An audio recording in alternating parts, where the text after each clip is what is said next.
Let's pray.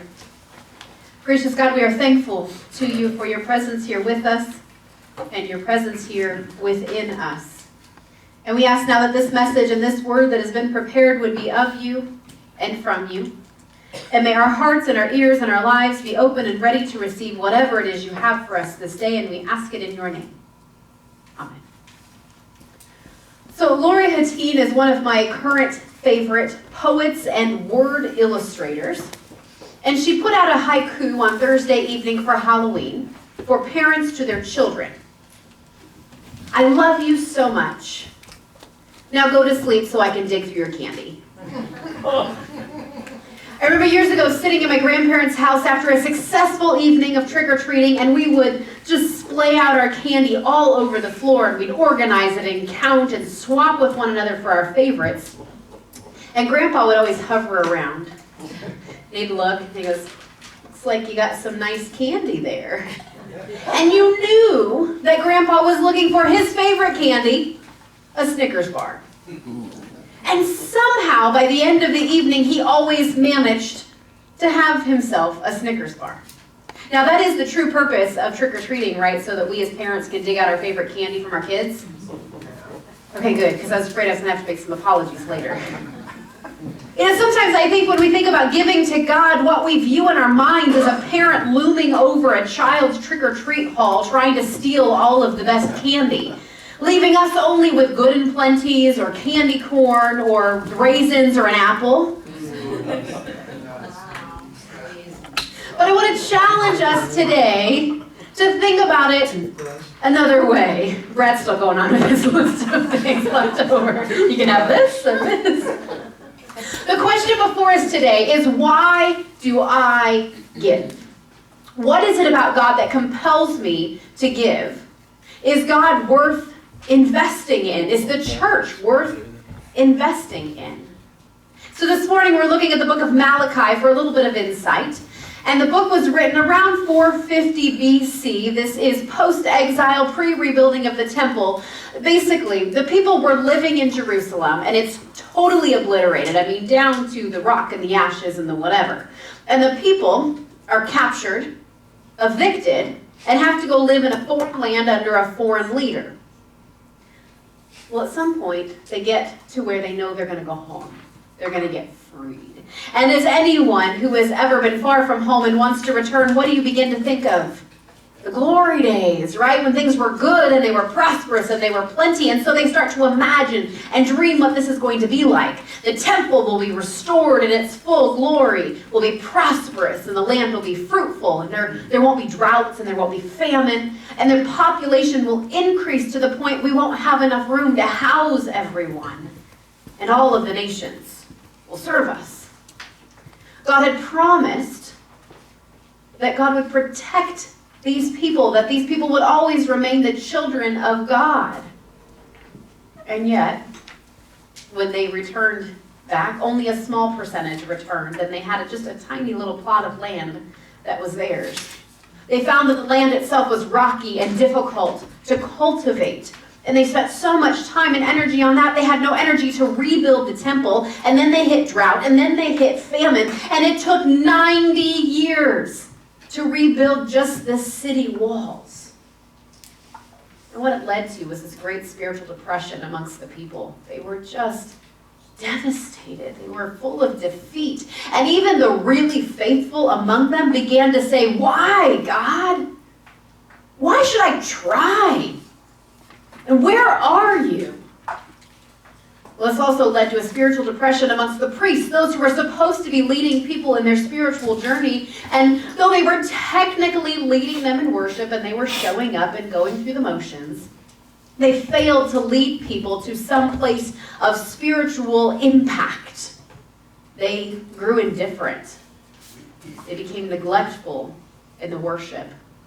And that caused the people to become careless about their tithes. They said, "It doesn't make any difference.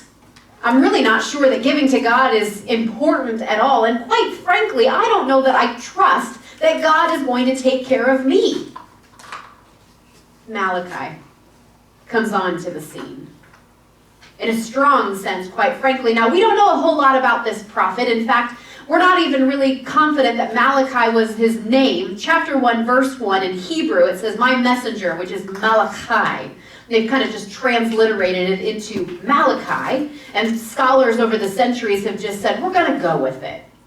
It's like daylight saving time. It's really daylight saving time, but we call it daylight savings time, but over the years we've gotten tired of trying to correct people, and so we just gloss over it and go, we're going to go with it. Trying.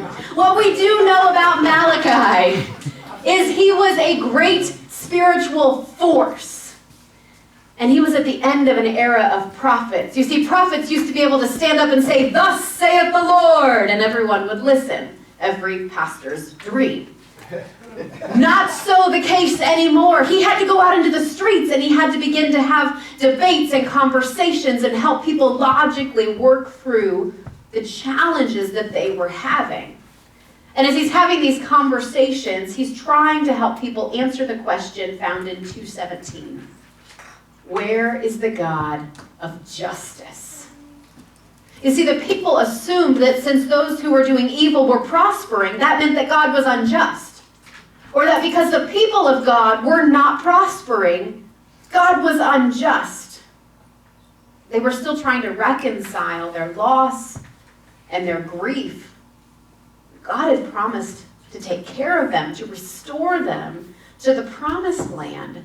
And when that didn't pan out quite like they expected, suddenly they were claiming that God was unjust. Malachi reminds them, and something I think we need to hear from time to time, that some of the things that life deals to us are consequences of the decisions we make.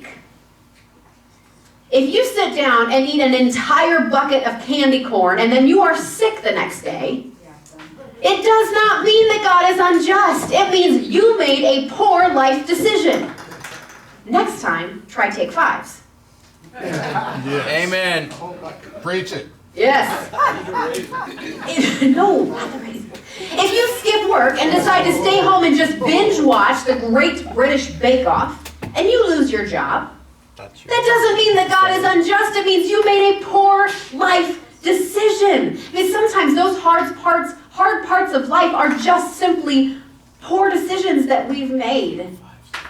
For the Jewish people, they had made some really poor life decisions. They were so anxious to relive the glory days, they forgot why they were glory days to begin with. It wasn't because they had some temple that was laden in gold. It wasn't because their fields were producing these bountiful harvests. It was because their worship of God and their passion for God were rightly placed. It's because they were being faithfully obedient to God. It's because they were having appropriate contributions to worship. Because they were in right relationship with God. Things were as they should be. And the world felt right. And it's interesting as we watch Malachi engage in this conversation, trying to move people forward, trying to help them know how do they make the next steps. And in verse 6, he says, I want you to know God does not change. You are still God's people. You are still protected. But verse 7, you as a people keep turning away from God. You keep forgetting what it means to worship God. You keep forgetting what it means to serve God. But if you would turn back toward God, you would find God's presence all over again. And whether the people realize it or not, what God is trying to do through Malachi is create a path toward right relationship, a path toward restoring worship, helping people move beyond complacency, to move beyond rote worship, to move beyond indifference. And watch how God chooses to remind the people that they have to participate in their own worship experience. You know, worship is just about as much about us as it is about God. And the people ask, well, how do we turn back from God? How do we fix this? What do we need to do? How do we restore our relationship with God? And full stop, verse 8, the response comes, stop robbing God. In this moment, the crux of Malachi's message is stop robbing God.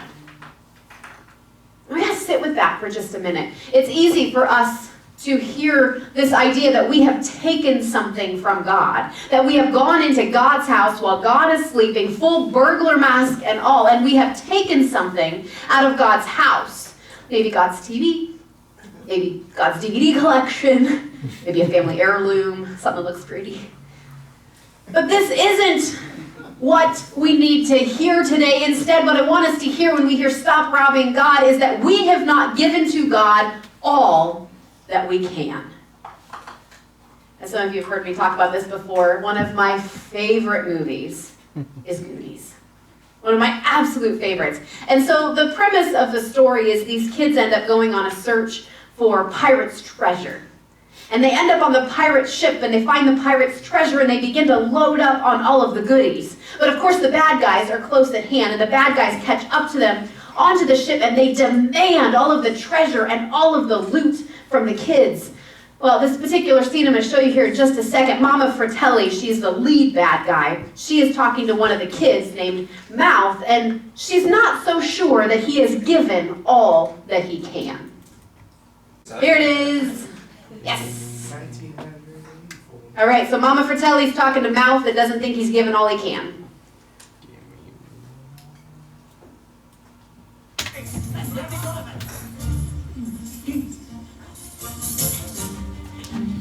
You're so quiet all of a sudden. You're the one that got mouth, aren't you?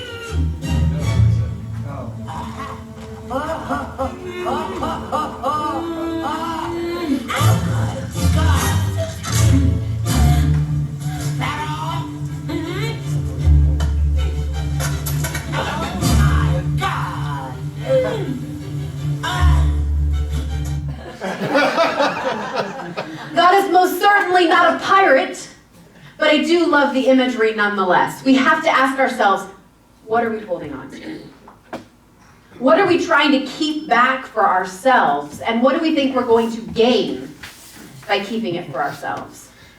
And so Malachi continues on verse 10, our verse for today. Bring the whole tithe into the storehouse. Test me in this, says the Lord Almighty, and see if I will not throw open the floodgates of heaven and pour out so much blessing, you will not have room enough to contain it. Test me in this. See what I will do, says God. And it's almost as if God is saying, do you trust me? Do you trust what I, God, will do with your gifts? Do you trust what we might be able to accomplish together? And isn't that what giving is all about? It's a tangible reminder, a tangible symbol of our trust in God. Trusting that God will provide us with enough, and trusting that God will throw open the floodgates and give us more so that we might continue to live a life of generosity. And if we decide that we trust God with our gifts, the next question becomes, do we trust our church with those gifts? Do we trust that our church is actively seeking the will of God, and then we'll take those gifts and those resources and use them to carry out the will of God? Test me in this, says the Lord Almighty. Imagine what we can do together. Can you imagine what it would look like if people would partner their resources with the local church and the type of impact the church might be able to have? Do you trust me? God asks. Are you willing to loosen your grip? Are you willing to let go of a little bit of control and give all you can? Test me in this, says God. Create with me. Restore with me. But you have to trust me first. So today we're participating in Engagement Sunday, and that means we are committing to engage in the life of the church through our prayer, through our participation, through serving others, and through giving faithfully. Now, some of you may have remembered to bring your estimate of giving cards this morning, and I think you need a gold star for that. If you did not remember, it is there on the table on your clipboards or at the end of your rows. You can pick one up. We're going to look at them together for just a moment and hit some of the nuts and bolts of what this looks like. One side, right here, gives you the opportunity to fill in your information. Let us know who you are, where you live, all of the fun details. The other side lists ways in which you can serve and give of your time. I want to encourage everyone to find a place to serve, find something that speaks to you, because serving here in the church not only allows the church to be a success and to thrive, but it's just as important for the spiritual health of those who serve. Are you giving all that you can to God? I want to encourage you also to think of new ways you might serve. Don't just go down here and check off all the things you currently do, but try to think, what is something that God might be asking you to do next? And if you aren't quite sure what these categories mean, don't worry, we have a resource for that too. On your tables and in your rows, you will find a ministry opportunities booklet, and this describes in detail everything you'll find on this part of the sheet. Spend some time thinking about the ways in which God has called you to serve in the life of the church. On the other side, everyone's favorite, finances. We love talking about money in the church, said no one ever. Notice, Malachi talks about a tithe. This is 10%. We can talk about gross or net all day long, but that totally misses the point. The point is that Scripture always goes back and talks about giving the first and the best 10% that you have. The tithe is important, but even more important than that is proportional giving. So one of the other things that you'll find in your clipboards and on your rows this morning is this. It is a percentage giving chart. For some people, giving 10% is impossible. There is no way you could ever live on giving 10%, and we understand that. For others of you, giving 10% makes zero difference in how you live your life. And we understand that also. What this chart attempts to do is to help you figure out where you might be, percentage-wise, and to figure out how do you aim for that 10% tithe. And if you're already there, how do you aim for even further sacrificial giving? How much giving financially needs to come from you in order to feel like you are giving sacrificially, in order to feel like you are giving faithfully, in order to give in such a way that it makes a difference in your life. And then once you determine how much, decide where those funds are going to go. Our main source of funds here at the church is the operating fund. And if you would look at, I think it's only one more piece of paper in your rows, narrative budget. 100% of what you find on this sheet minus the salary for our family ministries director, which is paid for out of an endowment. The other 100% of this comes from our operating fund. This is how we fund Trunk or Treat, where we had nearly 800 people on our parking lot. This is how we fund Children's Sunday School, where we started a new class just in the last month. It's how we fund adult programming, where we just started 8 small groups. It's how we fund Sunday morning worship, which, by the way, has increased attendance. And it's also how we fund pastoral care. We had at least 6 visitations this week and a funeral yesterday. And there's so many more things that our operating fund helps to fund. Theologically speaking, if you ask theologically where the money should go, your 10% or your proportion giving should go into the operating fund. Now sometimes it is difficult for us to give because nobody likes to give money to help pay for a light bill. We would much rather pay to fund like the youth pizza party or something like that. And so it causes us to want to hold on to or to control our finances in some way. But that's where the trust comes in. Think about it a different way. Let's say you have an affinity for zoos and you believe in the mission and the purpose and the vision of the zoo. Let's say you also happen to really love turtles and you want to see all of the turtles loved and cared for and taken care of and protected. Well, when you give money to the zoo, you can't just give them money and say, I want this just to go to the sea turtles. It just doesn't happen that way. When we give, we trust that the zoo will take care of and protect the sea turtles, understanding that lights and upkeep and staff and other animals are all a part of the mission and the vision of what the zoo does. But we give because we trust what the zoo will do with our resources. UMCOR is the same way. UMCOR is the United Methodist Committee on Relief. It is the main missions organization for the United Methodist Church.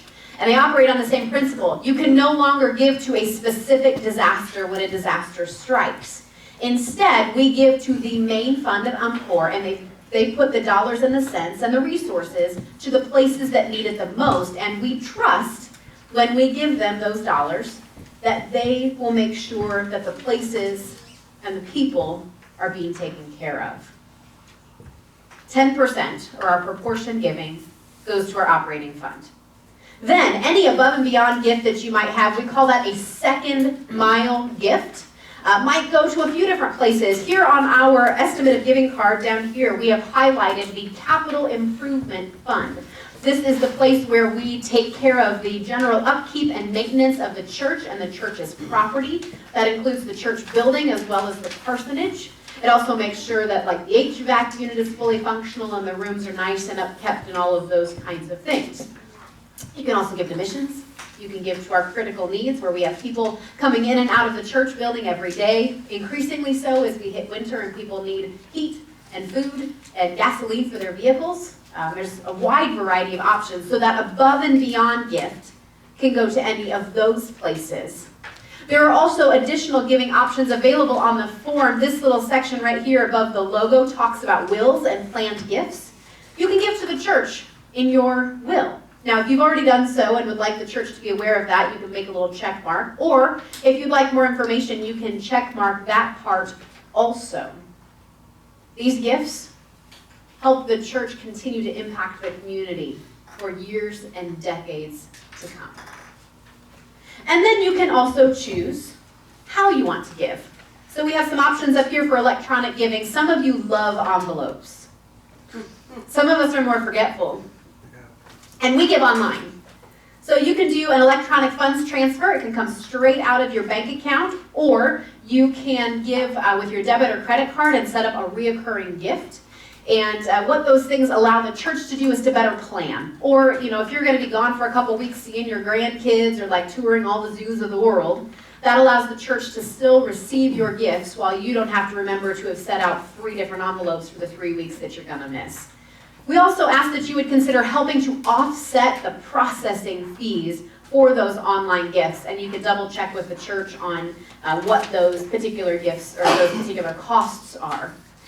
And as always, we do accept cash and checks or whatever works for you. But I want to remind you, this is an estimate of giving card. Some of us find the word commitment to be scary. I'm not going to name any names. We find commitment scary, and so we ask for an estimate of giving. Try to take a guess of what you think you can commit to giving to the church. But we understand that sometimes circumstances change. If life hits you hard sometime in the next 12 months, and you just can't keep that commitment that you made, it's okay. We understand. Make an adjustment to your gift, and everything will be fine. Now let's say you have come into a sudden windfall and you win the lottery in the next 12 months. We understand that too. And if you'd like to make an additional gift, everything will be fine. So 10%, additional options, ways in which to give, and it's all an estimate. One last area on this card, it's down here at the bottom, things beyond money. We ask that you would commit to praying for the church. We ask that you would commit to attending worship on Sunday mornings. We ask that you would commit to some sort of discipleship option, whether that's attending Sunday school or a small group. We ask that you would participate in outreach events like Trunk or Treat or the Easter egg hunt. Find some way in which to connect. By each of you investing and engaging in the life of the church is able to thrive and able to better become a success. You see, I have a lot of energy, but I can't do it all. Nor should I. This is your church. Now maybe you've already filled out your form. Maybe you haven't. Maybe you have been convicted or compelled of something in particular and you want to make a change on it. I want you to take some time as we prepare for communion and enter into a closing song to decide how you want to commit. At what level of connectedness and engagement are you willing to give? Test me in this, says the Lord Almighty. So why do I give? Our family has chosen to increase our pledge over the last month. Rather than waiting until January of 2020, we've taken advantage of the financial opportunities here at the church and have chosen to increase in advance. We choose to give because we trust God and we trust the church. And we believe that when God says that God's going to provide us additional opportunities to be generous, God will be faithful to that. 2 Corinthians 9:6 reminds us that we are called to trust that God will give us all that we need so that we can continue to live a life of generosity before God and before others. I am willing to test God in this. I'm willing to trust God in this. And I'm willing to work together with God and with God's church in order to see the transformation of the world. Are you willing to commit with me?